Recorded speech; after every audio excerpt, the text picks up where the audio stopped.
Hello and welcome to Cinema Chat. This is the podcast where we talk about the movies and the people that made them. I am your humble host, David Heath, and I am here blessed with a very special guest, Kristen Lopez. Kristen, thank you very much for coming on here. Oh, thank you so much for inviting me. Kristen, you host a show, another podcast called Ticklish Business. Why don't you tell us a little bit about that? Sure. Ticklish Business is a podcast that I created purely so that I could talk about classic movies. We do any movie pre-1975-ish. That time period tends to be a little fluid depending on what movie it is. So we've done everything from talking about Christmas movies to Halloween. We've done individual episodes with some guests, including director Anna Biller, who joined us to talk about Marlene Dietrich. We've had Eddie Muller from TCM join us to talk about In a Lonely Place. And we most recently celebrated our 100th episode by talking about the film that gave our title, our podcast's title, Gentlemen Prefer Blondes, and we had TCM's Alicia Malone join us. So it's been pretty awesome. I've got to interview some amazing people. We have interviews with Diane Cannon and Carol Baker on there. We have a healthy Patreon that has way too much extra content. So it's been a blast to get to do and hopefully get people to watch some classic films and see them in a fun and not always academic light. Right, and it should be fun. I like the way you put that. Not always academic. We could all sit there and recite somebody's IMBD, and I try to stay away from that as much as possible, even though sometimes the IMBD does spill out of my mouth. But I you know what? I'm jealous because Eddie Muller and Alicia Malone are both on my short list of people that I desperately want on my show. Maybe I should ask them. TCM, if I always say TCM is one of the few networks that is very open to bloggers and podcasters. So yeah, you should definitely reach out to TCM, and as long as you have a good reason for them to be on, you're flexible with your schedules. They're pretty awesome about hooking you up. I was shocked that I got both of them relatively in quick succession to join me. Yeah, one thing I noticed in hosting a podcast is that sometimes if you get one person, you can get another and another real easily. That's awesome. I'm really impressed. I missed those episodes with those great people. I have listened to Ticklish Business, and it is a fun podcast. And usually there's varying points of view, and I think listeners could probably appreciate that. Today we are going to talk about Veronica Lake, great actress from the 40s and a little bit beyond. But tell me about your knowledge about Veronica Lake. Tell us about how you got into being interested in her. Yeah, Veronica Lake, kind of came to me when I was starting to dive into classic cinema. About 6 or 7 years ago, I watched. I can't remember if it's I Married a Witch or Sullivan's Travels. I watched one of them, and I was just so struck by her luminosity on screen. There's a part in Sullivan's Travels where she's sitting in a chair crying, and she just glowed. I mean, she looked fantastic. And I'd heard stories about her obliquely before that. The hairstyle, the rumor that her ashes had been found in a pawn shop, but that was really all I knew. And watching her in her body of work was actually utterly amazing. And I thought she had so much talent, and she glows off of the screen in a way that I don't think a lot of other actresses did. And then you start diving into researching her life, and you discover what happened to her, and I think it takes on this added dimension.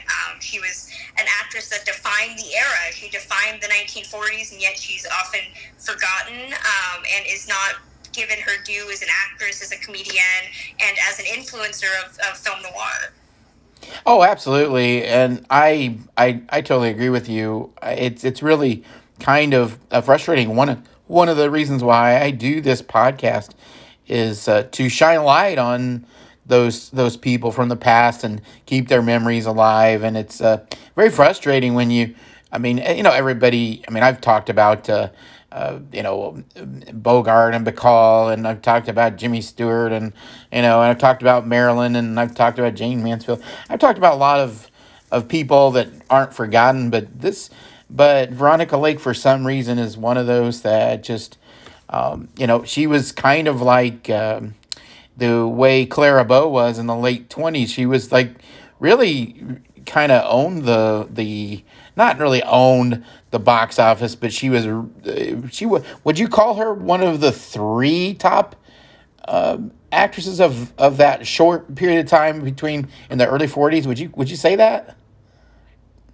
I definitely would, in terms of influencing fashion and being a pop culture influencer. There was it was well known that in the 1940s everybody wore their hair like Yeah. her, to the point that the War Department had to have her make a short to put her hair up, which ironically she did not wear her hair down. She didn't like it. She often wore her hair up in her free time. So that was something that she was very happy to get away from. But I definitely think, maybe not in terms of star power, although she was a box office draw, but certainly in terms of fashion and the aesthetic of the 1940s, I mean, her power cannot be denied. Yeah, I think that's kind of what I was shooting for. Is that there's not really maybe comparing her to Clara Bow is unfair, but because there were a significant number of actresses in the early 40s that were not yet that hadn't declined from the 30s, and then there were some that were coming up at that time too. It was actually really an interesting time for the acting for actors at the time. But let's go back to the beginning and because I think there's a psychology here involving Veronica Lake, because she's a different kind of movie star in a lot of ways. In one way, she is different psychologically. What can you tell us about her childhood? Yeah, so I mean, she was born Constance Marie Ackelman, which I think is always one of my favorite little trivia bits about her, is that she had a very, very regular person name. She was born in Brooklyn, New York. She started out as a beauty queen. I mean, her mother put her in a lot of pageants, especially in Florida, and she was definitely one of those that didn't really want to be on display. I think one of the quotes that I've gotten from a studio person of the era said that she didn't want to be an actress. She didn't want to be looked at, and that's incredibly hard to believe when you see her in films. But it's easy to understand, considering that her home life was very chaotic. Her mother fancied herself an actress and became very much like Ginger Rogers' mother, wanted to be a stage mother. Her father died in a very tragic accident. He had his ship he worked in oil exploded, and he ended up passing. And 1 year later, her mother ended up marrying a man named Anthony Keene, which Constance took her last name as his own, so she became Connie Keene, which again sounds great on a marquee, but not nearly as glamorous as Veronica Lake. Oh, They ended up moving a couple years in 1934 to a very small town in New York. She got to be an outsider, a tomboy. It's I want to say it's in the Adirondacks, so that tells you a lot about the type of kind of carefree lifestyle that she had. But they ended up moving back to Florida a couple years later, she ended up graduating from high school in Miami and ended up decided that she wanted to try acting, and started working for RKO in a very small film, and the rest is history. Right, and now she was just now her mother though didn't her mother claim that Veronica was what had schizophrenia when didn't she say she was diagnosed with that? Yeah, so I mean, there's a lot of discussion, and it's something that I don't think we'll ever know 100%. Her mother, Charlotte or Constance Trimble, she has a lot of aliases.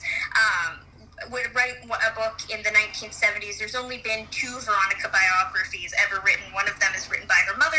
One of them was written by Veronica in about 1974, I believe. When she essentially wanted to finance her final film, which was a very low-budget horror film.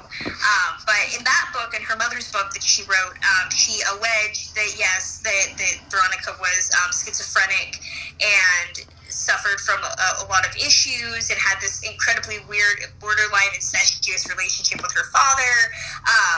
I tend to not believe much of what her mother wrote. Her mom was very bitter.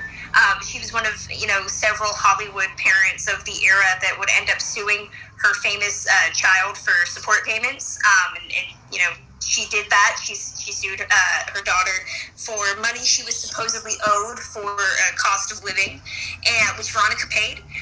So there's a lot of bad blood and animosity there. So I don't tend to believe that. I've talked to a lot of different people that knew her biographer, the daughter of her best friend, and for every person that has told me yes, she is, I've gotten numerous people that have told me no, she was not.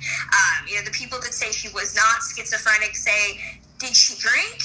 Was she an alcoholic? Yes. And that could have explained a lot, but then there are just as many people that say, well, she drank to hide the fact that she was, schizophrenic, and those two things tend to go hand in hand. So I've never found a definitive answer, but I tend to say she wasn't, if we're purely going off of her mom, because there's so much hostility there. Yeah, it's unfortunate, and that's one story that's not the only one. There's a lot of unfortunately there's a lot of younger people or younger actors that had some sort of a problem with their parents, and they lost money because of them, or they lost a lot of pride because of them, or something. And yeah, it sounds like it was a really bad relationship, but now Veronica, of course, moved on to Hollywood, and she did was is it true that her intent wasn't to be a movie star forever? She just she wanted to, from what I understand, she wanted to be a doctor. Is that right? Yeah, she definitely stumbled into acting. It was something that she just did well. I think of that Renee Claire quote where he says, and I'm paraphrasing, she was incredibly talented, but she didn't believe she was talented, and that's something that comes through a lot in talking to people that knew her, is that she had a very low opinion of herself and had very low self-esteem, and that could be from living with a mother who was very critical of her, but she definitely wanted to make the movies that she wanted to make. It was not something that she knew was going to sustain her. I've talked to Gloria Mann, who is the daughter of her best friend, and she said that the allegations of her working in certain places like the Martha Washington boarding house, where supposedly she was quote unquote found, where she was discovered as bartending in New York, and allegedly Marlon Brando gave her money and she gave it back to him. But according to Gloria Mann, those were jobs that she just wanted to do. Mm-hmm. And again, you can say that's proof of mental illness or not, but she definitely, I think, felt that acting stifled her in a way. She had a lot of issues with her male co-stars that I think now in the post-Me Too era would be far more sympathetic about. She had issues with her children. She had issues with her husbands, and I think that a lot of the issues that she had were feeling like she wasn't heard. She wanted to be in more comedy. She loved making Sullivan's Travels. She loved doing I Married a Witch, but the noir and the peekaboo bang and all of that, I think, ended up just overshadowing her talent, and I think that really bothered her. Yeah, those are interesting thoughts there, and um, let's talk about her big films for a minute. And now she played a lot of small minor roles before she had a good break with the film I Wanted Wings, which I was surprised when I found out it didn't do really well at the box office, but she got good reviews, and she got a chance to star with some big shots, Ray Milland and William Holden. Um, and have you watched that movie? I have. I Wanted Wings is not my favorite. I think it suffers from being an early war film. Sure. It's directed by Mitchell Lyson, who is not Hmm. a director that I love, but I think it's a fun film, especially in terms of watching her play this kind of villainess. I think people tend to forget that in the war movie, or in the noir movie she didn't play the villain. She didn't play the femme fatale. Hmm. She was usually kind of a good girl turned bad, or caught up in bad circumstances. And in I Wanted Wings, she's definitely the bad girl. She's the one that is the femme fatale. It's a different role for her, and she didn't often get to be, I think, the more magnetic draw compared to her male co-stars. And this is Bill Holden and Ray Milland. Bill Holden, I think, was just starting his career, and I think she ends up dominating this movie more than the men do, which I think is why it sticks out.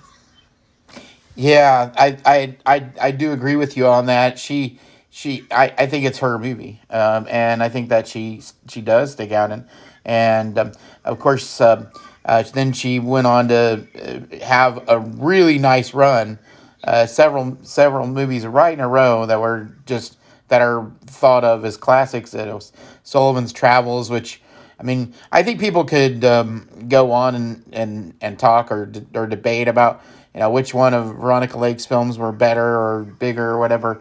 But there is no denying Sullivan's Travels was a huge film for her, directed by Preston Sturges and starring Joel McCrea. And what are your thoughts on Sullivan's Travels? Is it overrated or Oh no, no! I okay? think it's a movie that gets better with time, and I think it's a movie that is perfect for this time period, especially because it's the story of why the world needs comedy. Why the world needs Oh, laughter. sure. And and Preston Sturges, I interviewed his son Oh, wow. last year, and I had to ask about working, what he thought of Veronica, and his answer was, his dad said that he really liked that she was a very feminine woman, and the fact that she had ample assets, for being a small short girl, which I was like, yeah, that sounds like something Preston Sturges would have said. I think it's a movie that's so interesting because the film sets her up to be marginalized. She's the girl. She doesn't even warrant a name, and yet at the same time, you are so compelled by how she sees Joel McCrea, how she sees the way that he wants the world to be. And I think it's even more amazing to realize that she was significantly pregnant when she made the film, and you can't even tell, which I think is shocking. She's jumping off of trains and doing all this, and she was allegedly 6 to 8 months pregnant. I say allegedly. I think her daughter was born in like 41, so in August of that year, and I think they filmed June into July, so she was heavily pregnant. Supposedly Preston Sturges couldn't know because back then that was grounds for you to be fired. So Edith had to make some costumes that would have some give, that would allow her to hide that. Yeah. That was an interesting plot twist and for a real life plot twist for Veronica is their pregnancy, and as I understand it, she didn't think it was that big of a deal, but the studio sure did, and they kind of frowned on that, obviously. Now, Sullivan's Travels gets 100% on Rotten Tomatoes, which is fairly rare, and of course, like I said, it is directed by Preston Sturgis, who had a really nice little run himself in that time period. But the Diabolique magazine in a article back then called her captivating, magical, and extremely sexy, and that those are pretty big words for 1941, right? 1941. Yeah.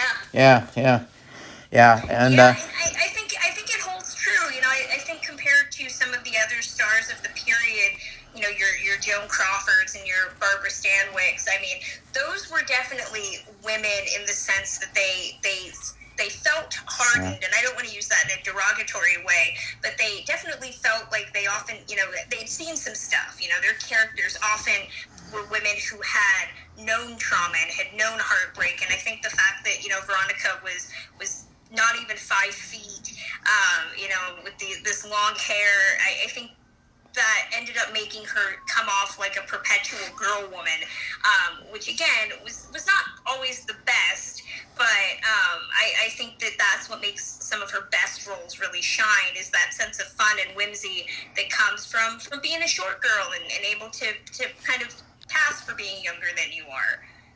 Well, what a good observation that is by you. Yeah, she is kind of a short girl, and she does have those kind of short girl quips, and in Sullivan's Travels, and in other films. But she's got it in spades with Sullivan's Travels. It's kind of an amazing performance by her. Unfortunately, I feel the only thing I'm not a fan of with Sullivan's Travels is that there's not enough Veronica Lake in it. I feel like there's a pretty long time frame where she doesn't even appear on the screen, and that's an unfortunate circumstance for me. But I think it is what it is. The film stands up, and I think what you say, that it's better now than it was then, and I think it'll keep doing that. I think the great films do continue to get better. Now let's go to the next subject, and I know we're going to talk about the rest of her films, but let's talk about the four with Alan Ladd, and This Gun for Hire, Glass Key, The Blue Dahlia, and Saigon. What do you think about that foursome that she made with Alan Ladd, who was a new actor when she started with This Gun for Hire, which is my favorite, by the way. I'm going to go ahead and say This Gun for Hire is my favorite with Veronica Lake. But what do you think about this quadrant of films? I think they're great. I tend to prize the Glass Key over all of them. Ah, But I think they're all good for different reasons. Alan Ladd she was a co-star of Convenient. She was the only actress on the lot that was shorter than him. Because I think Alan Ladd was about 5'1". So didn't know that. Wow. yeah, it worked out logistically that he was the tallest. He was not very tall. She was the shortest actress that he could conceivably work with, but I think they had such a great chemistry.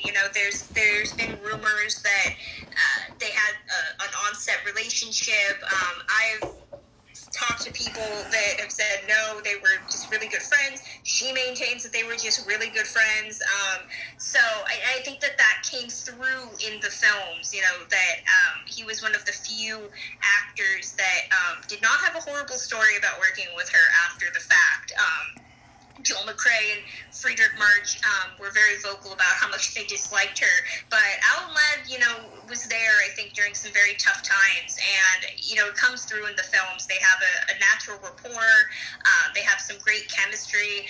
Even in movies where they don't end up together, something like The Glass Key, where she ends up with Brian Donlevy's character, you can still see that they're definitely going to be friendly at the end of the movie, and that didn't always happen. Yeah, yeah, and you hit a key button here a second ago. You mentioned Frederick Marsh. So let's talk about I Married a Witch. Now he famously didn't like her. Do we know why? We have her story. His story was that she was unprofessional and she was always late, and he just didn't like how unprofessional she was. She had a story. This was in her biography that was published in 1974, Uh huh. where she claimed that he pretty much sexually harassed her. He was married and would routinely ask her to date him. She said no, and that because she would not sleep with him, that he disliked her and essentially made her life a living hell while they were making the movie. She did get the best of him, though. In certain scenes, there's a scene in I Married a Witch where she's wearing this big heavy coat and he has to carry her in his arms, and she weighed herself down with rocks. Or she said that in another scene where she's like slumped down in a chair and he's in front of her talking, she was essentially kicking him the entire time. I'd love to think that she got her jabs in for him, but it was easy once she passed for the story to kind of become that she was quote unquote difficult, and here's all these men saying proof of that effect. And I think now hearing her story about him, I think there'd be more sympathy for what went on, at least her version of what went on. That makes sense. That he would be rotten to her after she rejected him. That does make sense. I'm a Frederick Marsh fan. But I'll tell you what you just said just hit me, and I thought, wow, that's probably exactly what it was. That's just a big. There's been rumors about him, dating other co-stars. So it's not out of the realm of Uh huh. possibility. And it's always hard to kind of enter into the cancel culture, especially with classic film stars. I wish there was more discussion of it. Especially because I think that a lot of the issues that she had with some of her male co-stars. Joel McCrea, who was notoriously a nice guy, nobody had anything bad to say about him, allegedly said he would never work with Veronica Lake. After I think they did Ramrod together. They ended up doing Ramrod after he said he wouldn't work with her. But there's still no proof of why that was, other than unprofessionalism and dysfunction. So it's unfortunate that there's nothing definitive either way. Right, right. It really is. What about the film itself? I Married a Witch.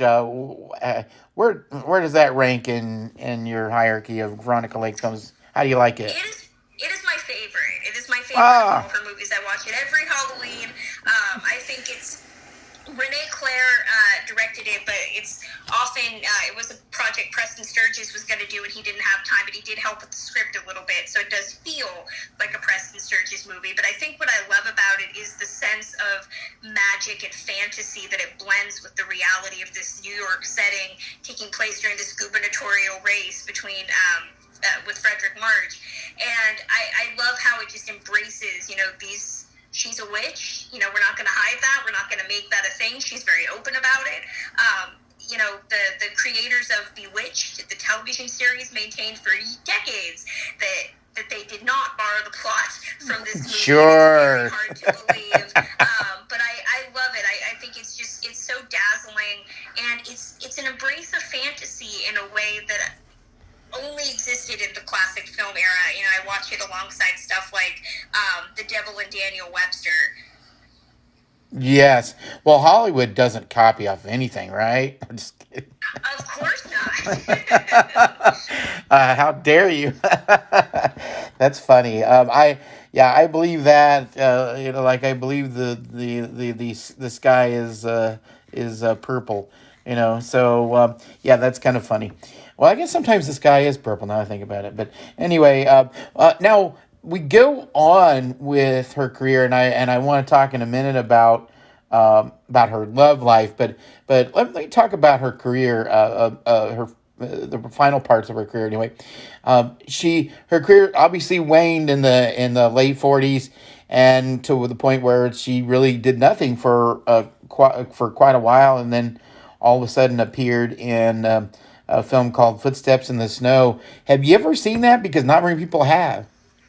No, it's unfortunate that a lot of her latter work and a lot of her early work is still mired in vaults or is lost to time. Yes.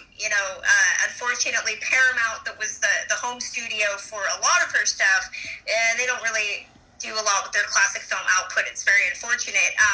But Footsteps in the Snow, the only connection that I ever had to that was that I had found a source who had a 35 millimeter print, like a reel of the film that was in Italian or Spanish or French. It was a foreign language, and he was hoping to find somebody to purchase it and restore it, and obviously do something to make it accessible for American audiences. And unfortunately, that was not me. But he ended up talking to me a fair bit about Veronica, and I don't know what happened to that print. I'd love to believe that somebody ended up buying it, they have it, but it's one of many films of hers that unfortunately just languishes wherever it is, with nobody able to make it available. Boy, what a shame. And you know what? And you're absolutely right. I'm gonna take a left turn here for a second, Kristen.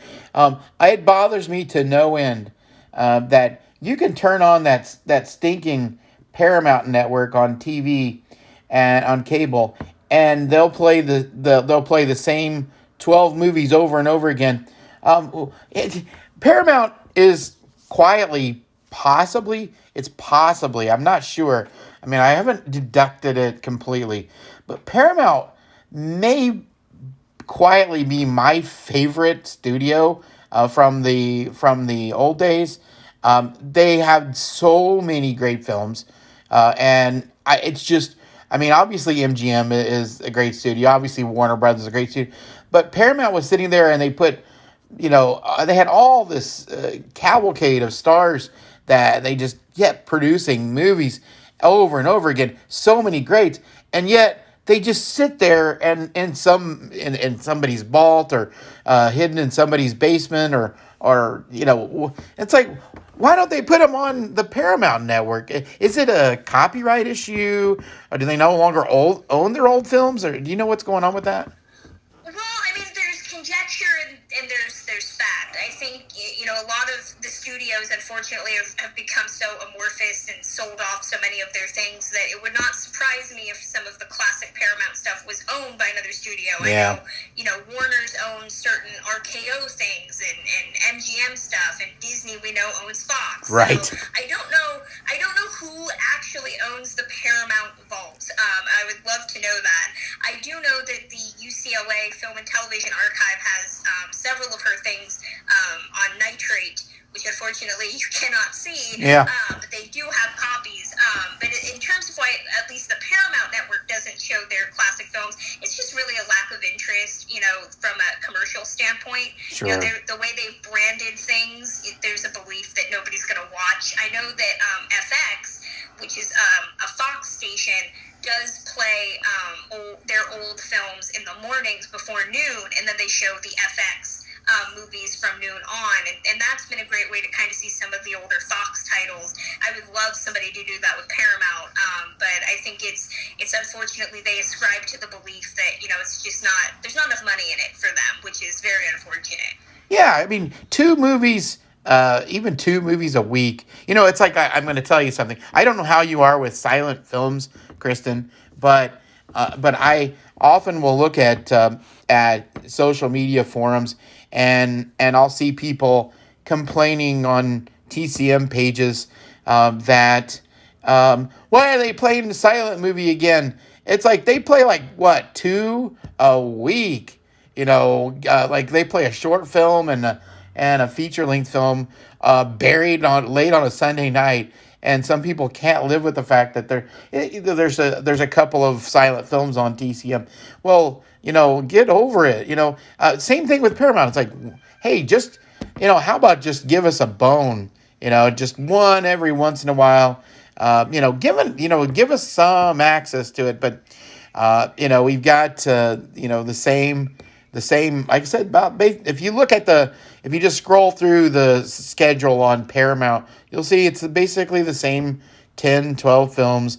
They show them three times in the same week, and it's like, I want to see something different. And how about something from your classic vault? I don't get it, but we digress. Now, of course, Veronica had one final film, and I just recorded a podcast a couple weeks ago about Miriam Hopkins, and like Miriam Hopkins, Veronica Lake's final film was something that was very odd, called Flesh Feast. Have you seen that one?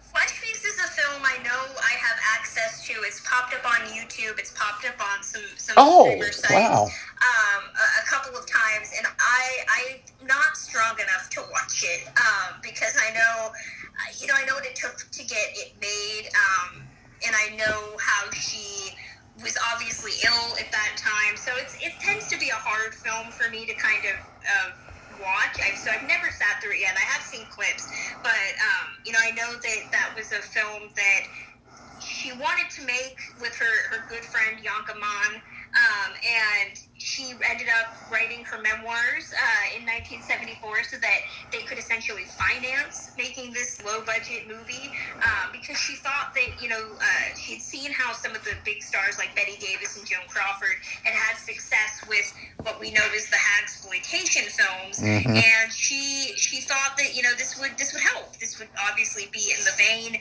of what had been successful. Unfortunately, it was a very low-budget movie that had very bad production value, and at the end of it, according to Gloria Mann, her mom and Veronica had a lot of fun making it, but they were both very, very surprised that it did not, make any money or make much of a splash. And based on who you talk to, she might have been knee-deep into alcoholism and dealing with the kidney failure that would eventually kill her. So it's definitely a movie. I have to prepare myself for it. I haven't gotten there yet. Right, and I haven't seen it at all myself. I just look at it and I think, oh, I felt like it was beneath her. I didn't know that this was something that she really wanted to do, and that strikes me as odd. But if she's helping a friend, that makes sense too. But that surprises me that she really wanted to do it. But she is a different person. I mean, she really march to a different beat than everybody else. That's for sure. And going back, just kind of as a little bit of a review, when you evaluate Veronica Lake's roles, one of the things that sticks out, if you sit there and watch her films, something that she didn't do, that of course. Marilyn Monroe, a decade later, became pretty famous for, which is she didn't play a dummy at all.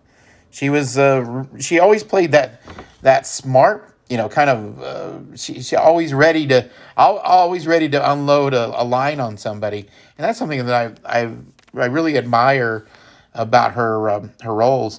And did she make a conscious effort not to play a dumb blonde? I don't know. I know that she had trouble getting the roles in the prestige that she wanted. She loved doing comedy. She loved being a comedian, and she thought that some of her best work that she had done, I Married a Witch and Sullivan's Travels, proved that she Yeah. should have been in comedy. And she did not get many opportunities. She was very firmly stuck in noirs and dramas and eventually westerns. So, I know that one of the big things she wanted to do was showcase how funny she was. So I think that was something that really irked her. And I think that would have done something towards, moving away from the dumb blonde image, as if she had been able to keep playing in smart comedies like the one she had done. Interesting. I think you're right. You're right about what you said. She wanted to be funny. There's. I'm sure you've seen the interview that she did with Dick Cavett. I probably 1970 ish, 71 maybe, where she is really quite entertaining, very funny, and very much with it. And have you seen that interview? I have, and you pointed out that I've been totally saying her biography came out after she had already passed. The biography came out, I believe, in '71 because she did Dick Cavett in promotion of it. She ended up dying in '73. So my apologies to Oh, anybody oh listening to no, this okay. that has been screaming, at the podcast like she died in '73. What are you talking about? You That did is say that is 74 earlier, didn't incorrect. you? Yeah. Yeah. So yeah, no, that Dick Cavett interview, she did a lot of press in the early '70s when she was promoting the biography, and I think she finally got the opportunity because by the 1970s the studio system had collapsed, and the star system that she had been under was no longer a thing, and so she could talk more freely than she had been allowed to in the past. So I think a lot of those interviews that she did with Dick Cavett, with Sheila Graham, she was able to be more of herself than she ever had been. Yeah, it's interesting. I love the fact that this interview exists, and it kind of gives you a little look into who she really is. And I think when you look in her eyes, you realize that she's not being fake in that Dick Cavett interview. And I really like that about that interview is she looks very real. And the interesting thing about her is you could tell that there was something that she really wanted to break out and be something different than what she was able to translate onto film. And I'll say one other thing, is that one thing that I really also like is some of these interviews, from those talk shows in the '60s and '70s that have interviews with Veronica, with Joan Crawford. You mentioned Joan Crawford a minute ago, and Betty Davis. We have those people on record with interviews, and I know I've talked about silent movies like 3 times now, and I'll mention it again. I kind of wish that we could.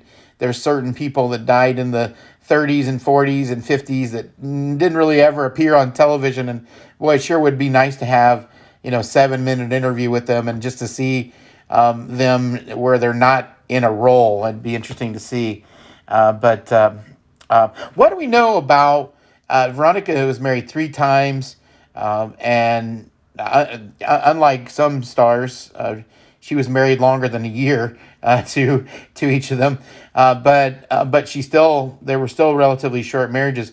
What do we know about her love life and her marriages? Yeah, she was married 4 times actually. Oh, 4 times. I'm sorry. Yeah. Yeah, she her first marriage was for 3 years to John Detley. It's where Hmm. she had her first 2 children. Her daughter Elaine, who is still with us, and her son William, who unfortunately died. She tripped over a cable on set while filming a movie, and she ended up having a miscarriage. So unfortunately, she ended up losing her child. But their marriage, he was a set art designer for the sets. It was a very young marriage for her. I think that, in talking to his late wife, the wife he had after he divorced Veronica, and his daughter. I think it was just the fact that they were very young. Veronica wanted some stability, and it didn't work out. But they, definitely, it was not a hostile divorce, or anything like that. Her second marriage, which I think was one of her longest, was to Andre Toth, who was one an acclaimed director, directed the Vincent Price version of House of Wax, as well as numerous other That's movies. right. Yeah. Yeah, they were married for almost 10 years. They ended up having two children, her son Michael and her daughter Diane, Diana, who recently passed away, I think earlier this year. But that marriage was very contentious. I've been fortunate to talk to her daughter Elaine, and there's a lot of allegations about DeToth and that marriage. There's a lot of abuse in the household. But either way, Veronica definitely did not spend a lot of time with her children. We could talk about her as a mother. That's a whole separate issue. Then her third marriage, which was for only a couple of years, was to Joseph McCarthy, the son of Joseph McCarthy of HUAC fame. There's not a whole lot known about that relationship, it tends to be one of the great mysteries of her life. But it ended up, ushering her out of Hollywood. She really had some down times around the divorce from him. In talking to Gloria Mann, there was a relationship with a ship's captain named Andy that supposedly was the love of her life, and then he ended up dying, and she never got over it. And then her last relationship was with another sea captain named Robert Carlton Monroe. It was literally for barely a year until she died. They were not living together at the time, and supposedly he came out of the woodwork after her death to see if there was any money, and there wasn't, and no one ever heard from him again. So, very, very contentious marriages. I don't really think she ever wanted to get married. I don't think she ever necessarily wanted to be a mother. So it kind of shows in her dating history. Right. Right. No, it's kind of a sad deal. What about her book? I have never read her book, and what's your take on her book? Yeah, her biography was just recently republished for the first time in several decades. It was out of print for a long time. I was fortunate when I was friendly with her biographer, the late Don Bain, that he sent me a copy from the 70s. So I have a very rare 1970s paperback Wow. print of Veronica. But it's out now in a beautiful reprint from Dean Street Press with a foreword by Eddie Muller. So I recommend everybody get it. But she definitely tried to write in the style of a lot of the big tell-all books of the 1970s. So she tries to talk about her sex life and get a little salacious and stuff like that. And it just kind of feels like she's putting an act on a little bit, but she's very candid, about the relationship that she had with her mother and how much she disliked her, about how much she disliked her leading men, about the loneliness and the sadness that she had as a wife, and a lot of the regret she had about her children, specifically her son Michael, who would end up dying very young. I think she felt a lot of guilt and resentment for how he turned out, not necessarily how her daughters turned out. But it's really this story, and reading it of a woman who was really only writing it to make some money to finance this movie, but was really kind of looking back on her life with a lot of not necessarily regret, but animosity, and felt like she had kind of been used and exploited and spit out by the industry. Right. And yeah, unfortunately, there is a long list of actors that have been treated that way by the industry. But now there's no way to put a pretty little bow on her demise. What do we know about her death and in her final years? Yeah, so I mean, after her divorce from Joseph McCarthy, she tried to do television up until the mid '60s, and even started working on the stage. She did stuff like Peter Pan. She did Broadway show with Jerry Stiller, and infamously ended up being the babysitter for the Carradine children, which I was fortunate to get to ask David Carradine about that, and he didn't have a whole lot of stories. But he said that was more of his brother's, his late brother's, memories. So I was a little bummed about that. But she definitely tried to make her own way without film, but she was drinking heavily. According to Gloria Mann, she did live with Gloria and her mother Yanka for several years in the late '60s, and Gloria has beautiful stories about her Aunt Connie watching her movies and talking about film and going out to nightclubs and just having a lot of fun. And she said she never saw her drunk, but she did enjoy a drink. So that is there. But she ended up moving to Florida for a time, and I've heard stories from people that met her there through her son, that she was in a very bad way. She ended up doing Footsteps in the Snow in '66, and then that was really it. Yanka Man did not hear from her, I think, until the day she died. Somebody had called her and told her that she died. And from what I've been told by Don Bain, her biographer, essentially she had been living with two men in New York. In Vermont. She had taken ill, and they took her to a hospital in Vermont where she died. Her death certificate says hepatitis. A lot of people that I've talked to said it was liver failure, which brought the hepatitis on. She was just 50 years old. Yeah. But essentially, her demise, no one really came to claim her. I think that's really the saddest thing, is that her children did not want anything to do with her. Her one son, Michael, did go to the funeral with his girlfriend, who was pregnant at the time. But he didn't pay for the funeral. Donald Bain paid for it, and they did cremate her and scatter her ashes. Which is why, if you hear, a couple years ago, about a decade ago, there was a New York pawn shop that claimed to be selling a bit of Veronica's ashes. And as Don Bain had heard, the ashes had gone to a friend of hers who he didn't know what he did with them. He assumed that they had been scattered. He doesn't know what happened to them, so he didn't believe that they were actually her ashes. We'll never know. But I would hope that's not what happened. But most of her last years and what happened to her afterwards, her ashes are a mystery. And everybody that had information is gone now. Her kids don't. I think there's still a lot of resentment from her surviving daughter, because supposedly there was no will. There was no probate. Yeah. She didn't have a lot of money, but there wasn't anything to be left to anybody. So she died.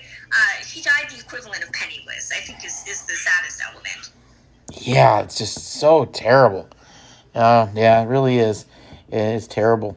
But her legacy does live on, and people like you. Thank you, Kristen, for people like you that try to keep the memory of Veronica Lake alive, and also thanks to TCM for airing some of her bigger films.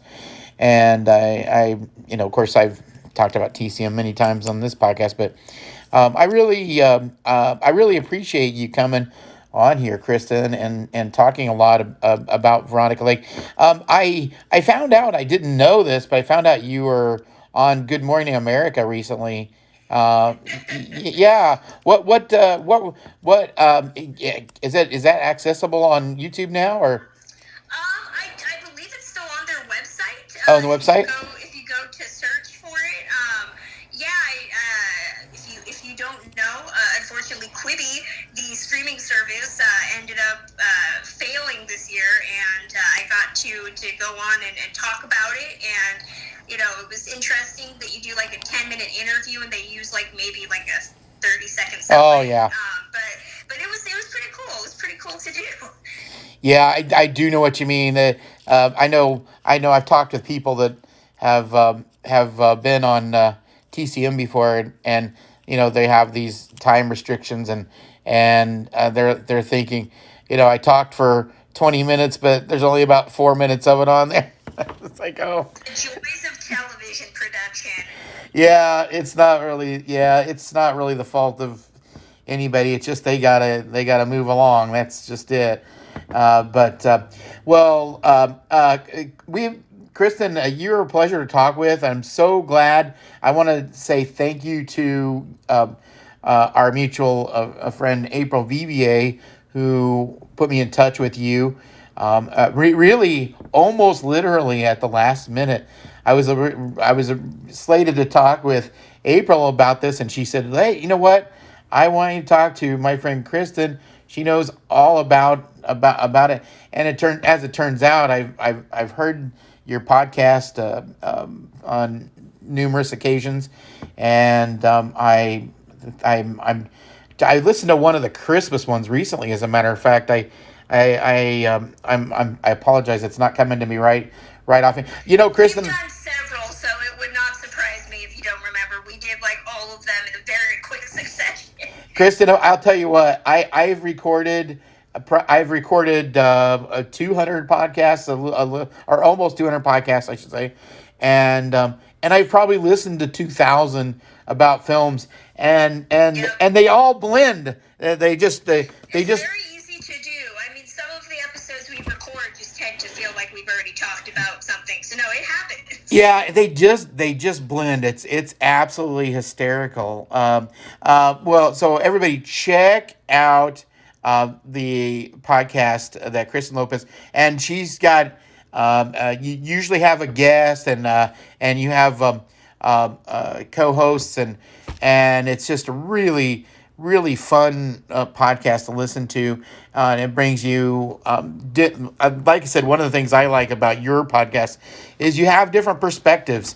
You don't always necessarily agree with the others, and that's something that I find to be a good thing. But anything else you'd like to mention about Veronica Lake, or anything else you want to promote? No, I mean, if I'm on Twitter at journeys_film. We have a website for Ticklish Business, which is journeysandclassicfilm.com, or you can get it wherever you get your podcasts. We do have a Patreon that has all sorts of other shows that I record because time has no meaning these days. Just at patreon.com/ticklishbiz. And David, I thank you so much for inviting me on to honor my gal Veronica, and I hope we can do something again soon.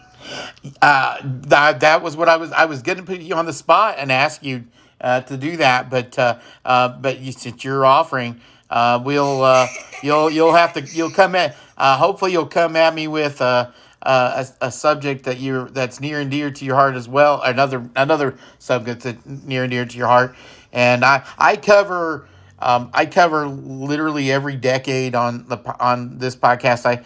I honestly don't have as much fun talking about movies from the last 20 years. I really would prefer. It's kind of funny because, yeah, and maybe this actually is something to ask you, and just out of curiosity, what your answer will be. Why do you and I, and literally hundreds of our friends, and listeners, shall we say, why do we revere these film stars more so than we do the ones of today? For me, I think everybody has a different answer. For me, it's the sense of elegance and, I use the word whimsy a lot, but there's this grace and glamour to them that is so beautiful to see. I mean, even, a screwball comedy, there's a high concept premise, but it feels very grounded in reality. Stars, I mean, you can identify, them. I know the famous line, they had faces, but I think I love that every classic film star, is easily identifiable. There's no blending of like, I need like some just, hot lady blonde, and you can can come up with like 80 nowadays, but you definitely had to say, like, I want a Rita Hayworth type, and you know exactly what they're looking for. I think that's what I love, is that sense of difference. Yes, the studio was a factory system, and it was very cookie cutter for the actors within it, but there's nothing cookie cutter about these movies. They feel different. There's a grit and a shine and a verve to them that we don't see. I'm using those $10 words on me, verve. English major, so I gotta get it in while I can. Kristen, thank you again. I really, really, really appreciate you. Oh, thank you so much. I hope to talk to you again soon. Okay. So you've been listening to Cinema Chat. This is the podcast where we talk about the movies and the people that made them. And you have been listening to your humble host, David Heath, ramble on and on. And while I have been talking with a very knowledgeable Kristen Lopez, and I really appreciate Kristen coming on the show. I really do. And I want to thank everybody for listening to this show. And, we're just going to keep talking about the classics and keep talking about the movies and the people that made them.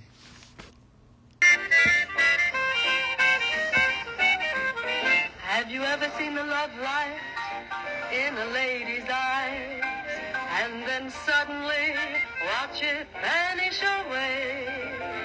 If there's trouble in your love life, well, my friend, get wise, for as we magicians would say,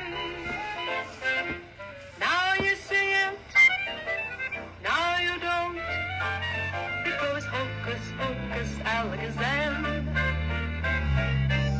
That's love. That's love. Try to kiss her, first she won't, and then presto, change your fiddle-dee. Your hand in glove. One moment she's making you see canaries in the air.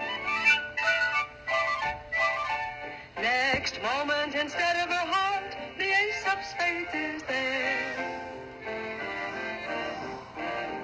Now you see it, now you don't, because hocus pocus, lo and behold, you get blinded by that moon of bright gold above.